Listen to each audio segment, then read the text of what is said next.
Hello student, welcome to CRP academy. CRP একাডেমিতে তোমাদের সকলকে স্বাগত এবং প্রত্যেককে গুড মর্নিং। তো আমরা আপকামিং ওয়েস্ট বেঙ্গল পুলিশ এবং কলকাতা পুলিশ পরীক্ষাকে লক্ষ্য করে প্রত্যেকদিন সকাল 7টা থেকে বাছাই করা 40টি করে জিকে প্রশ্ন উত্তরের ক্লাস আমরা করছি। এবং গতকাল ক্লাসটার এডিটিং এ একটু সমস্যা হয়েছিল, তো ভুল করে আমরা ভুল ক্লাস আপলোড করে ফেলেছিলাম। তো গতকালের যে ক্লাসটা 19 নম্বর ক্লাস, সেটা আজকে আবারও নতুন ভাবে আমরা সেট করেছি। তো আজকে আমরা সেট নাম্বার 19 করব এবং 40টা বাছাই করা জিকে প্র্যাকটিস সেটের প্রশ্ন উত্তর করে ফেলবো, সাথে এক্সট্রা নোটস সহ। তো শুরু থেকে শেষ পর্যন্ত দেখবে এবং প্রত্যেক দিন ক্লাসগুলো ফলো করবে। তো সিআরপি একাডেমিতে নতুন হয়ে থাকলে চ্যানেলকে সাবস্ক্রাইব করবে, পাশের বেল আইকনটা প্রেস করে রাখবে এবং টেলিগ্রামে যুক্ত হয়ে যাবে প্রত্যেকদিন নোটিফিকেশনগুলো পাওয়ার জন্য। তো যাই হোক, আজকে ক্লাসের যে গুরুত্বপূর্ণ 40টা প্রশ্ন উত্তর রয়েছে দেখবো। দেখো, প্রথম প্রশ্ন কারেন্ট অ্যাফেয়ার্স এর উপর থেকে। আন্তর্জাতিক দুর্নীতি বিরোধী দিবস পালন করা হয় কবে? প্রত্যেকটা প্রশ্ন চলাকালীন চেষ্টা করবে নিজেরাই সঠিক উত্তরগুলো কমেন্ট বক্সে কমেন্ট করার, এবং আমার উত্তরের সাথে মেলানোর চেষ্টা করবে তোমাদের উত্তরগুলো মিলছে কি, প্র্যাকটিসটা হয়ে যাবে। তো সঠিক উত্তর হয়ে যাবে অপশানে 9 ডিসেম্বর আন্তর্জাতিক দুর্নীতি বিরোধী দিবস পালন করা হয়ে থাকে। এবং এবছরের থিম ছিল uniting with youth against corruption, saving টুমরোস integrity. 2 নম্বর প্রশ্ন, সম্প্রতি নিয়ম লঙ্ঘনের জন্য কোন কোম্পানিকে 9 লক্ষ টাকা জরিমানা করলো সেবি?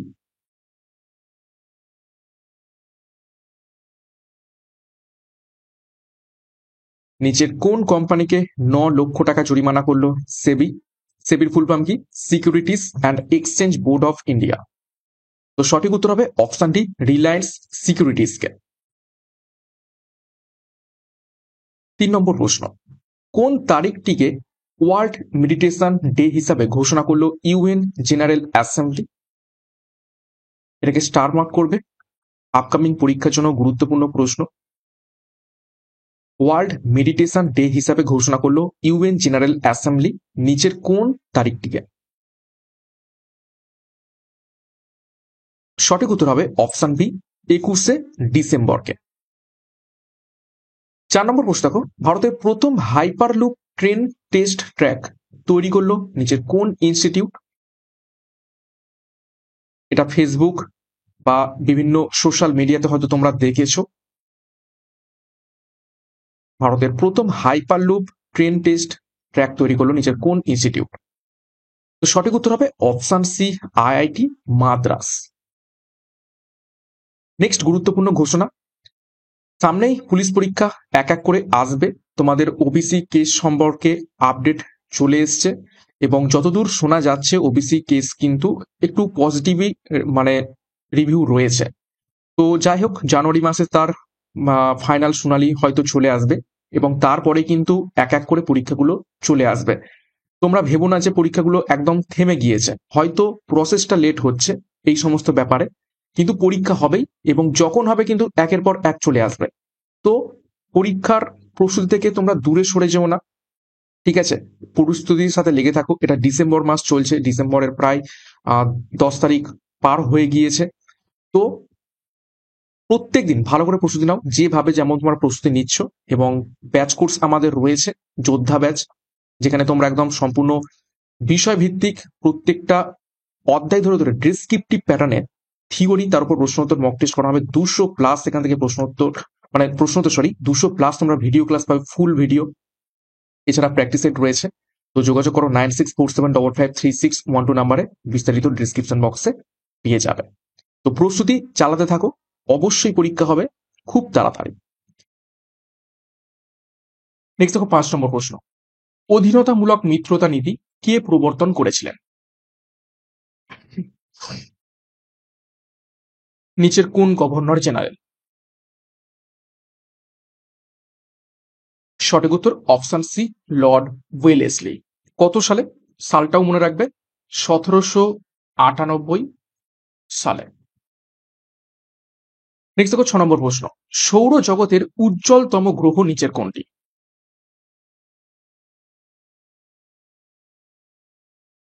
উজ্জ্বলতম বা এটাকে ঘুরিয়ে আসতে পারে, উত্তপ্ততম। তো সঠিক উত্তর হবে অপশন বি, শুক্র। এবং শুক্র উল্টো দিকে ঘোরে, উল্টো দিকে ঘোরে। ওকে, ম্যাক্সিমাম গ্রহ কি হয়, ম্যাক্সিমাম গ্রহ পশ্চিম থেকে পূর্বে ঘোরে, কিন্তু শুক্র ঠিক উল্টো দিকে ঘোরে, অর্থাৎ পূর্ব দিকে পশ্চিম দিকে ঘোরে। অর্থাৎ আমাদের পৃথিবীতে সূর্য ওঠে কোন দিক থেকে, পূর্ব দিক থেকে, কিন্তু শুক্র গ্রহতে যদি থাকো তাহলে দেখবে যে সূর্য উঠছে কোন দিক থেকে, পশ্চিম দিক থেকে। ওকে, নেক্সট 7 নম্বর প্রশ্ন। ধোঁয়াধার জলপ্রপাত কোন নদীর তীরে অবস্থিত রয়েছে?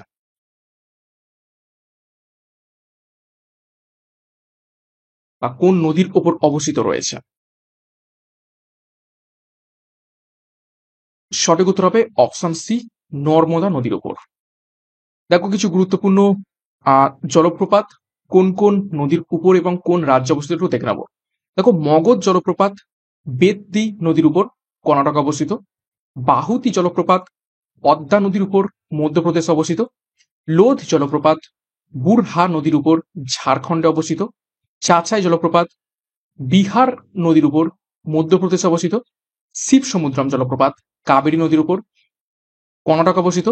হুড্রু জলপ্রপাত সুবর্ণরেখা নদীর উপর, ঝাড়খণ্ডে অবস্থিত রয়েছে। নেক্সট দেখো 8 নম্বর প্রশ্ন। তিরুপতি মন্দির ভারতের কোন রাজ্যে অবস্থিত রয়েছে?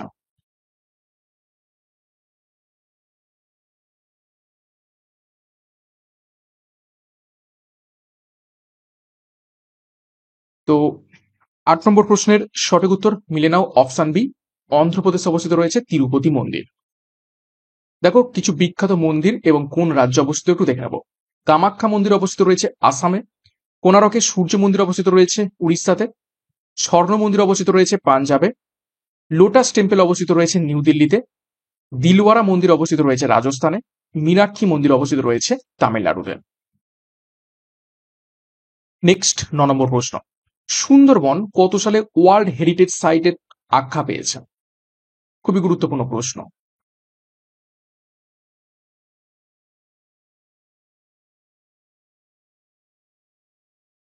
সুন্দরবন কত সালে ওয়ার্ল্ড হেরিটেজ সাইটের তকমা পেয়েছে? বহুবার পরীক্ষাতে এসেছে।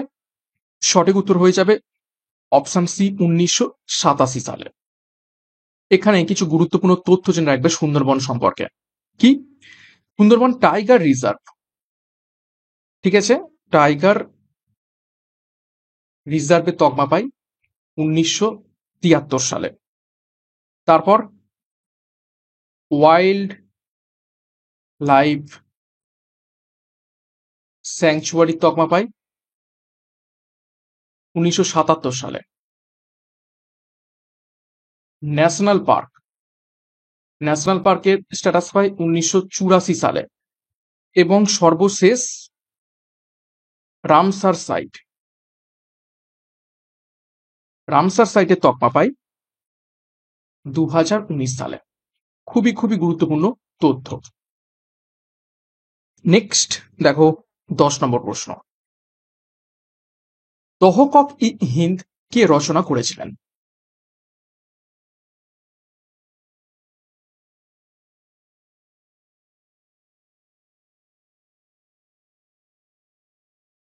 সঠিক উত্তর হবে অপশন এ, আল বিরুনি তহকক ই হিন্দ রচনা করেন। বাবর কি রচনা করেছিলেন? বাবর নামা বা তুজুকি বাবরি, তুজুক ই বাবরি। আবুল ফজল কি লেখেন? আকবর নামা। ওকে, দেখো কিছু গুরুত্বপূর্ণ ঐতিহাসিক বই, তারপর তাদের লেখকদের নাম দেখে নেবো। কীর্তি কৌমুদী লেখেন সোমেশ্বর। পঞ্চ সিদ্ধান্তিকা লেখেন বরাহমিহির। সূর্য সিদ্ধান্ত লেখেন আর্যভট্ট। রত্নাবলী লেখেন হর্ষবর্ধন। মত্তবিলাস লেখেন মহেন্দ্র বর্মন। এবং কিরান উস সাদাহীন লেখেন আমির খসরু। এটা হবে খসরু। ওকে, খুবই গুরুত্বপূর্ণ তথ্য। 11 নম্বর প্রশ্ন দেখো। মামা ভাগ্নে পাহাড় পশ্চিমবঙ্গের কোন জেলাতে অবস্থিত রয়েছে? একদম বাছাই করা নতুন নতুন প্রশ্ন উত্তর নিয়ে আসছি। কিছু প্রশ্ন অবশ্যই আমি রিপিট করবই, তোমরা যতই কমেন্ট বক্সে কমেন্ট করো যে প্রশ্ন রিপিট হচ্ছে, কিন্তু আমার কর্তব্য কিছু প্রশ্ন রিপিট করানো।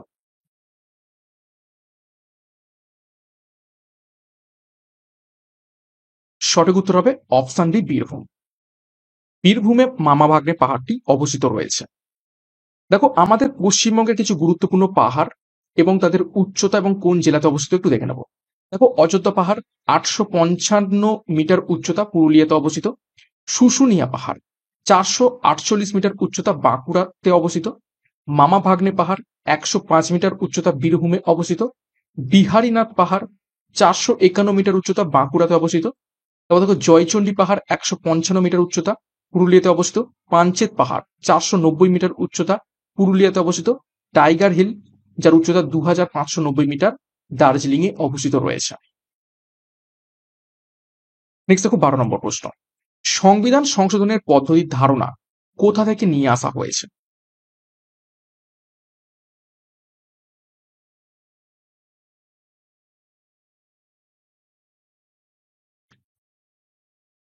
সঠিক উত্তর হবে অপশন এ, দক্ষিণ আফ্রিকা থেকে সংবিধান সংশোধন করার পদ্ধতি নিয়ে আসা হয়েছে। এবং কোথায় রাখা হয়েছে এটাকে? পার্ট 20 এবং আর্টিকেল 368, 268 নম্বর আর্টিকেলে রাখা হয়েছে। নেক্সট দেখো 13 নম্বর প্রশ্ন। ভাকরা নাঙ্গাল বাঁধ কোন নদীর উপর অবস্থিত রয়েছে? ভাকরা নাঙ্গাল বাঁধ হলো ভারতের বৃহত্তম নদী পরিকল্পনা বা বাঁধ বলতে পারো।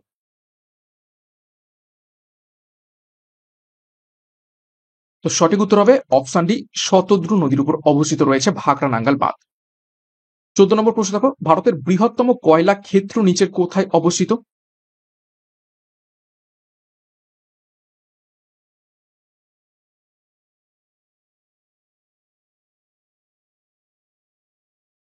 তো সঠিক উত্তর হবে অপশন এ, ঝরিয়া। ঝরিয়া কোথায়? ঝাড়খণ্ড। দেখো, কিছু গুরুত্বপূর্ণ কয়লা খনি আমরা দেখে নেবো। ঝরিয়া, বোকারো, গিরিডি, যা সমস্তগুলোই ঝাড়খণ্ড অবস্থিত। এছাড়া তালচের উড়িষ্যা এবং সিঙ্গারুলি মধ্যপ্রদেশ। এবং আমাদের পশ্চিমবঙ্গে গুরুত্বপূর্ণ কি? রানীগঞ্জ, আসানসোলের যে রানীগঞ্জ, সেটা খুবই গুরুত্বপূর্ণ। নেক্সট দেখো 15 নম্বর প্রশ্ন। সবুজ বিপ্লব কোন পঞ্চবার্ষিকী পরিকল্পনার সময় হয়েছিল? এটার উত্তর আশা করছি প্রত্যেকে পারবে।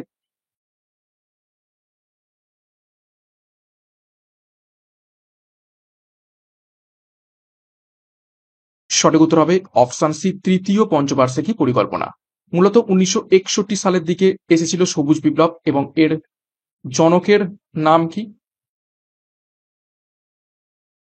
M S Swaminathan. 16 নম্বর প্রশ্ন। প্রতিমা কুমারী কোন খেলার সঙ্গে যুক্ত? সঠিক উত্তর করার চেষ্টা করবে।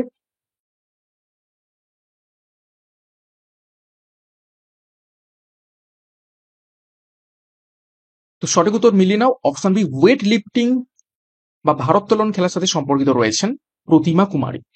17 নম্বর প্রশ্ন। রাজা বিক্রমাদিত্য কোথাকার শাসক ছিলেন? বিক্রমাদিত্য মানে আর কেউ নয়, তিনি হলেন কে? দ্বিতীয় চন্দ্রগুপ্ত। দ্বিতীয় চন্দ্রগুপ্তের অপর নাম ছিল বিক্রমাদিত্য, বা আর একটা কি ছিল? সকারী। তো কোথাকার শাসক ছিলেন? সঠিক উত্তর হবে অপশন এ, উজ্জয়িনী। 18 নম্বর প্রশ্ন। সংবাদ কৌমুদী পত্রিকা প্রথম প্রকাশিত হয় কত সালে?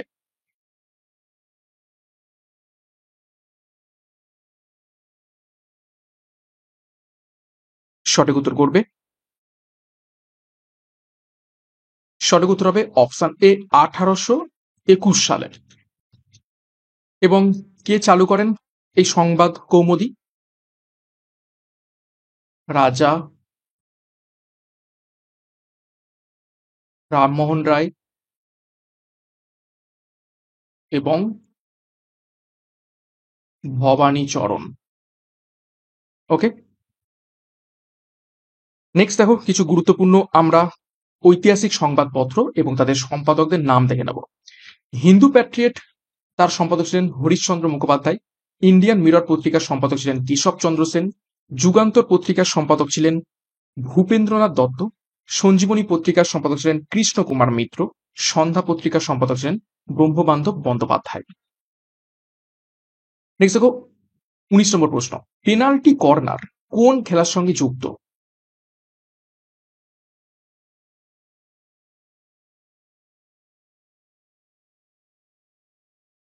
ভালো করে প্রশ্নটা দেখো। বলেছে পেনাল্টি কর্নার, তো যখন বলবে পেনাল্টি কর্নার তখন হবে সঠিক উত্তর অপশন সি হকি। আর যদি বলতো শুধু কর্নার সেটা হচ্ছে ফুটবল। নেক্সট দেখো 20 নম্বর প্রশ্ন, নিম্নলিখিতর মধ্যে কোনটি বামন গ্রহর উদাহরণ নয়? প্রশ্নটা ভালো করে দেখো, নিম্নলিখিতদের মধ্যে থেকে কোনটি বামন গ্রহর উদাহরণ নয়?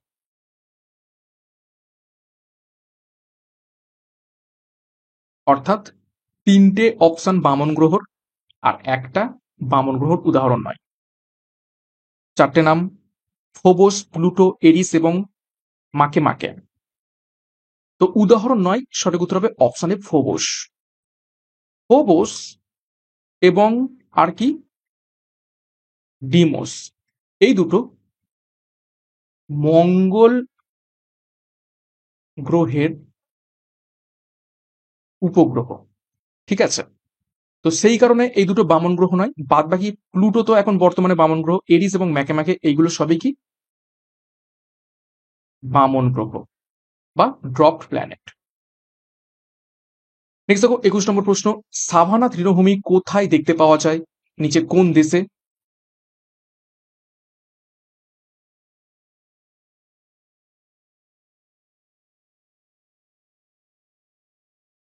সঠিক উত্তর অপশন এ অস্ট্রেলিয়াতে।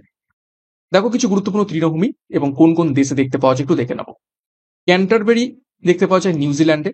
পম্পাস দেখতে পাওয়া যায় দক্ষিণ আমেরিকাতে। প্রেরি দেখতে পাওয়া যায় উত্তর আমেরিকাতে। পুস্তাচ তৃণভূমি দেখতে পাওয়া যায় হাঙ্গেরিতে। ল্যানোস তৃণভূমি দেখতে পাওয়া যায় ভেনিজুয়েলাতে। স্টেপস দেখতে পাওয়া যায় ইউরোপ এবং উত্তর এশিয়াতে। 22 দেখো, পিচোলা হ্রদ ভারতের কোন রাজ্যে অবস্থিত রয়েছে?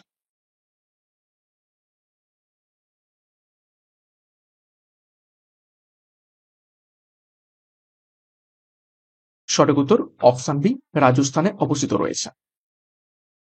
দেখো কিছু গুরুত্বপূর্ণ হ্রদের নাম দেখবো এবং কোথায় তাদের অবস্থান দেখে নেব।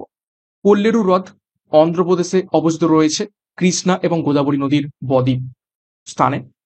চিল্কা হ্রদ উড়িষ্যাতে অবস্থিত রয়েছে, এটা হচ্ছে লার্জেস্ট লেগুন বা বৃহত্তম উপহ্রদ। সম্বর হ্রদ রাজস্থান অবস্থিত রয়েছে। ভেম্বনাথ হ্রদ কেরালাতে অবস্থিত রয়েছে।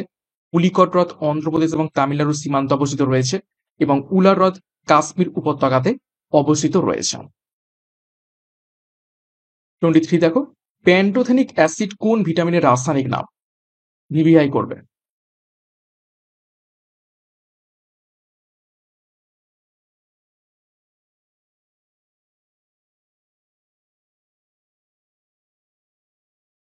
সঠিক উত্তর হবে অপশন বি ভিটামিন বি5 এর রাসায়নিক নাম প্যান্টোথেনিক অ্যাসিড।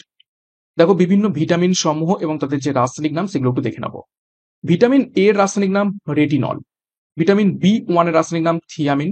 ভিটামিন বি2 রাসায়নিক নাম রাইবোফ্লাভিন। ভিটামিন বি3 রাসায়নিক নাম নিয়াসিন। ভিটামিন বি5 এর রাসায়নিক নাম প্যান্টোথেনিক অ্যাসিড। ভিটামিন বি6 এর রাসায়নিক নাম পাইরিডক্সিন। ভিটামিন বি7 বা শুধু এইচ, দুটো একই, আলাদা আলাদা নাম, তাদের রাসায়নিক নাম হচ্ছে বায়োটিন। এছাড়া দেখো ভিটামিন বি9 এর রাসায়নিক নাম ফলিক অ্যাসিড। ভিটামিন বি12 এর রাসায়নিক নাম সায়ানোকোবালামিন। ভিটামিন সি রাসায়নিক নাম অ্যাসকর্বিক অ্যাসিড। ভিটামিন ডি রাসায়নিক নাম ক্যালসিফেরল। ভিটামিন ই রাসায়নিক নাম টোকোফেরল। ভিটামিন জি রাসায়নিক নাম নিয়াসিন। ভিটামিন কে রাসায়নিক নাম ফাইলোকুইনন বা ন্যাপথোকুইনন এবং ভিটামিন এম এর রাসায়নিক নাম ফলিক অ্যাসিড। তো খুবই গুরুত্বপূর্ণ তথ্য দেখলাম। 24 নম্বর প্রশ্ন, ট্যাক্সোনমির জনক কাকে বলা হয়ে থাকে?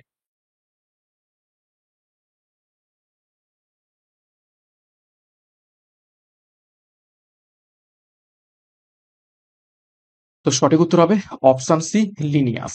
পুরো নাম কি? Carolus Linnaeus. দেখো বিভিন্ন বিষয় এবং সেই সমস্ত বিষয়ের জনক কারা একটু দেখে নেব। অঙ্ক বা গণিতের জনক আর্কিমিডিস, পাটিগণিতের জনক ব্রহ্মগুপ্ত, বীজগণিতের জনক আল খোয়াজমি, জ্যামিতির জনক ইউক্লিড এবং পরিমিতির জনক লিওনার্দ ডিক্স। 25 দেখো, ক্যালসিয়াম কার্বনেটের রাসায়নিক সংকেত নিচের কোনটি?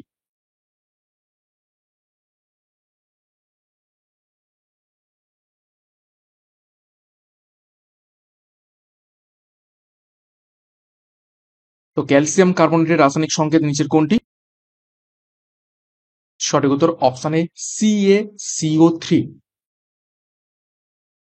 দেখো কিছু গুরুত্বপূর্ণ আমরা রাসায়নিক পদার্থ, তাদের রাসায়নিক নাম এবং তাদের সংকেত দেখে নেব। কাপড় কাচা সোডা নামে যেটি পরিচিত সেটা actually sodium carbonate, Na2CO3। Caustic soda নামে যেটা পরিচিত সেটি হচ্ছে সোডিয়াম হাইড্রক্সাইড, সেটা হচ্ছে NaOH। ফটকিরি নামে যেটা পরিচিত সেটা হচ্ছে সোদো পটাশিয়াম অ্যালুমিনিয়াম সালফেট, অর্থাৎ K2SO4 Al2SO4 3 24H2O।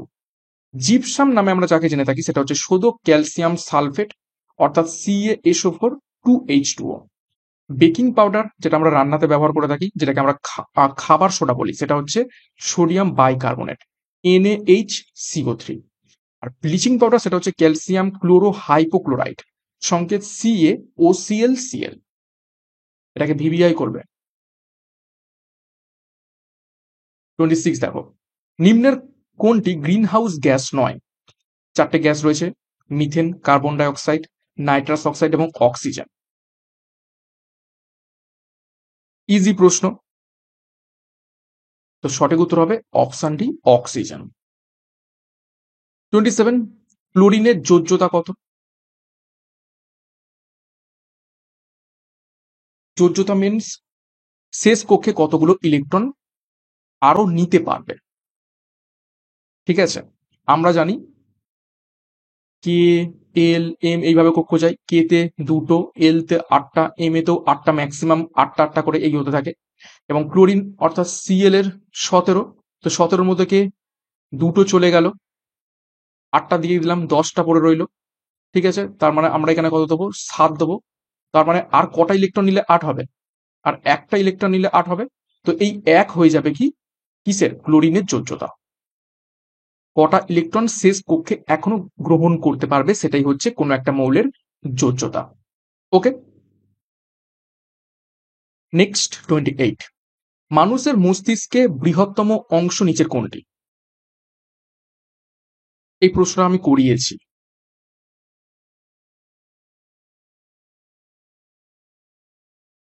সঠিক উত্তর হবে অপশন এ, সেরিব্রাম। 29, পেনিসিলিন কে আবিষ্কার করেছিলেন?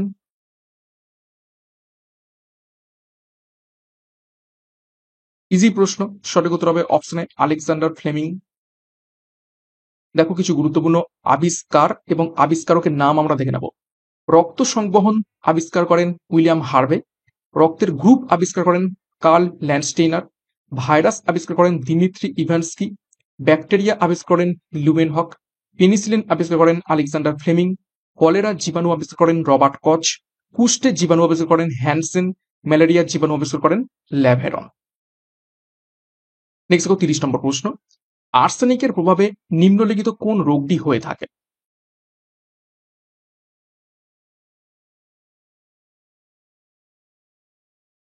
চারটি রোগের নাম রয়েছে। তো সঠিক উত্তর হবে option A, black foot disease হয়ে থাকে আর্সেনিকের প্রভাবে।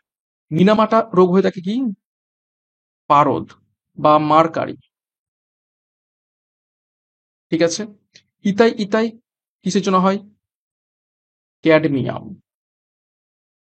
ওকে, নেক্সট 31 নম্বর প্রশ্ন, ভারতীয় সংবিধানের মৌলিক অধিকারের ধারণা কোথা থেকে নিয়ে আসা হয়েছে? দেখো কিছু প্রশ্ন রিপিট হচ্ছে আমিও জানি, কিন্তু রিপিট করতেই হবে, কেননা সমস্ত স্টুডেন্ট তো একদম খুব হাই ফাই সেরকমটা নয়।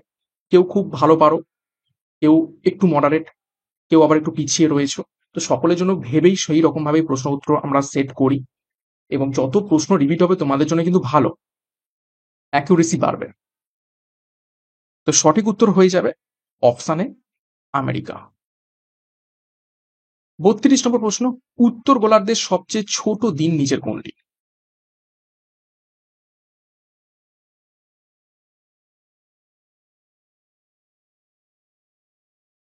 উত্তর গোলার্ধের সব থেকে ছোট দিন নিচের কোনটি? সঠিক উত্তর হবে অপশান ডি, 22শে ডিসেম্বর। 33 নম্বর প্রশ্ন, ভারতের প্রথম মহিলা মুখ্যমন্ত্রী কে ছিলেন?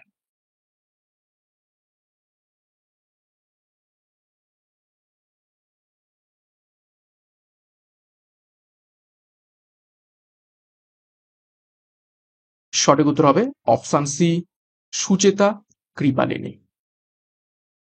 নেক্সট 34, প্রথম কত সালে ভারতীয় সংবিধান সংশোধন করা হয়েছিল? গুরুত্বপূর্ণ প্রশ্ন।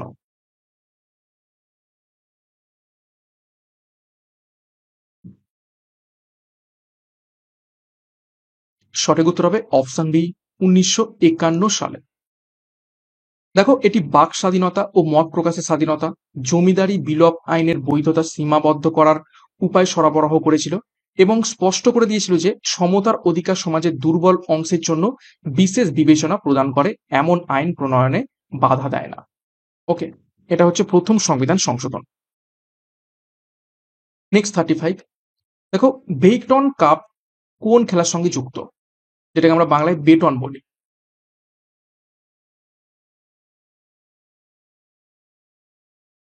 বেটন কাপ নিচের কোন খেলার সাথে যুক্ত?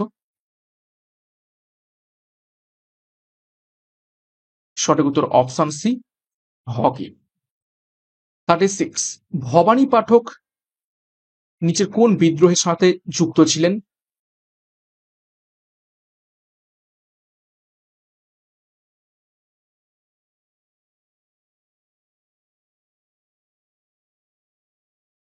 সঠিক উত্তর হবে অপশন সি, সন্ন্যাসী ও ফকির বিদ্রোহ। শুরু হয় 1760 থেকে, মূলত অ্যাকচুয়ালি শুরু হয়, এটা হচ্ছে প্রকৃত প্রকৃত শুরু 1763 থেকে। 37, ভারতের প্রথম রেল লাইন ব্যবস্থা কে প্রবর্তন করেছিলেন? ভিভিআই করবে। নিচের কোন গভর্নর জেনারেল প্রথম ভারতে রেল লাইন ব্যবস্থা প্রবর্তন করেন? সঠিক উত্তর হবে অপশন বি, লর্ড ডালহৌসি। শুধুমাত্র রেল লাইন এরকমটা নয়, ঠিক আছে, আর কি কি তিনি প্রবর্তন করেছিলেন? যেমন হচ্ছে ডাক ব্যবস্থা, ঠিক আছে, টেলিগ্রাম। টেলিগ্রাম মিনস এখনকার টেলিগ্রাম অ্যাপ নয়, তখনকার দিনে টেলিগ্রাম, ঠিক আছে। আর পিডাব্লিউডি, পূর্ত দপ্তর যেটা, সেটা তিনি চালু করেছিলেন। এই এত কিছু চালু করেছিলেন এই লর্ড ডালহৌসি। নেক্সট 38 নম্বর প্রশ্ন, দেবপ্রয়াগ কোন দুটি নদীর সঙ্গমস্থল? বিভিন্ন নদীর সঙ্গমস্থল সম্পর্কে পরীক্ষায় প্রশ্ন আসতে পারে। দেবপ্রয়াগ বা দেবপ্রয়াগ কোন নদীর দুটির সঙ্গমস্থল? সঠিক উত্তর হবে অপশানে অলকানন্দা এবং ভাগীরথী নদী। দেখো, কিছু গুরুত্বপূর্ণ নদী এবং তাদের সঙ্গমস্থল কি নামে পরিচিত একটু দেখবো। দেখো, অলকানন্দা এবং ধৌলিগঙ্গা বিষ্ণু প্রয়াগ নামে পরিচিত। অলকানন্দা এবং সরস্বতী কেশব প্রয়াগ নামে পরিচিত। অলকানন্দা এবং নন্দাকিনী নন্দ প্রয়াগ নামে পরিচিত। অলকানন্দা এবং পিন্ডার কর্ণ প্রয়াগ নামে পরিচিত। অলকানন্দা এবং মন্দাকিনী রুদ্র প্রয়াগ নামে পরিচিত। অলকানন্দা এবং ভাগীরথী দেব প্রয়াগ নামে পরিচিত রয়েছে। 39, বিশ্ব জলাতঙ্ক দিবস কবে পালন করা হয়?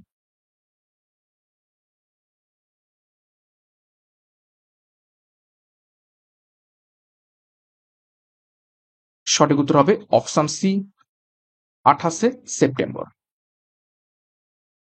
শেষ প্রশ্ন, 40 নম্বর প্রশ্ন, দেখো, কত সালে তরাইনের তৃতীয় যুদ্ধ শুরু হয়েছিল? খুবই গুরুত্বপূর্ণ প্রশ্ন, ভিভিআই করবে। তরাইনের তৃতীয় যুদ্ধ কত সালে শুরু হয়? সঠিক উত্তর হবে অপশানে 1216 সালে। এবং কাদের মধ্যে হয়েছিল? মামলুক রাজ ইলতুৎমিশ প্রাক্তন ঘুরিদ জেনারেল তাজ আল দিন ইলদিজকে পরাজিত ও বন্দী করেন। অর্থাৎ ইলতুৎমিশের সাথে এই তাজ আল দিন ইলদিজের মধ্যে যুদ্ধ হয়েছিল, যেখানে ইলতুৎমিশ জয়লাভ করেন। ওকে, তরাইনের প্রথম যুদ্ধ কত সালে হয়? 1191 প্রথম, আর 1192 দ্বিতীয় তরাইনের যুদ্ধ হয়, মনে রাখবে। দেখো, ইতিহাসের কিছু গুরুত্বপূর্ণ আমরা যুদ্ধর সাল দেখে নেব। পানিপথের প্রথম যুদ্ধ হয় 1526 সালে, খানুমার যুদ্ধ হয় 1527 সালে, চৌসার যুদ্ধ হয় 1539 সালে, কনৌজের যুদ্ধ হয় 1540 সালে, পানিপথের দ্বিতীয় যুদ্ধ হয় 1556 সালে এবং হলদিঘাটির যুদ্ধ হয় 1576 সালে। খুবই গুরুত্বপূর্ণ তথ্য। তো এই ছিল আজকের ক্লাসে গুরুত্বপূর্ণ 40টা প্রশ্ন উত্তর। 40-এর মধ্যে কার কত স্কোর হয়েছে তোমরা প্রত্যেকে কমেন্ট বক্সে কমেন্ট করবে, এবং প্রত্যেকদিন সকাল 7টার সময় ক্লাসগুলো ফলো করতে থাকো। এখান থেকে অনেক অনেক প্রশ্ন তোমাদের প্র্যাকটিস হবে, রিপিট হবে, রিভাইজ হবে, এবং পরীক্ষাতে এই ধরনের প্রশ্নই আসবে এবং হুবহু কমন পাবে। ক্লাসটা শেষ করবো তার আগে আরো একবার বলবো, পরীক্ষা কিন্তু সামনে আসতে চলেছে। জাস্ট কেসটার নিষ্পত্তি হবে, সেটা পজিটিভ হোক নেগেটিভ হোক, কিছু তো একটা রেজাল্ট আসবে, কিন্তু তারপরে কিন্তু চলে আসবে পরীক্ষার দিনক্ষণগুলো। তো এখন থেকেই প্রস্তুতি নিতে শুরু করে দাও, প্রস্তুতিতে খামতি রেখো না একদমই। তো আমাদের যোদ্ধা ব্যাচ 2025 এবং প্র্যাকটিস ব্যাচ যার যেটি প্রয়োজন রয়েছে সেই অনুযায়ী যুক্ত যাও। বহু সংখ্যক স্টুডেন্ট অলরেডি যুক্ত হয়ে গিয়েছে, প্রস্তুতি শুরু করে দিতে চলেছে তারা। 13ই ডিসেম্বর থেকে ব্যাচ কোর্স শুরু হবে, তো বিস্তারিত ডিসক্রিপশন বক্সে পেয়ে যাবে। এছাড়া সিআরপি একাডেমিতে নতুন হয়ে থাকলে চ্যানেলকে সাবস্ক্রাইব করো, পাশের বেল আইকনটা প্রেস করো এবং টেলিগ্রামে যুক্ত হয়ে যাও। তো আজকের মতো ক্লাসটা এখানে শেষ করছি। প্রত্যেককে all the best, thank you, by.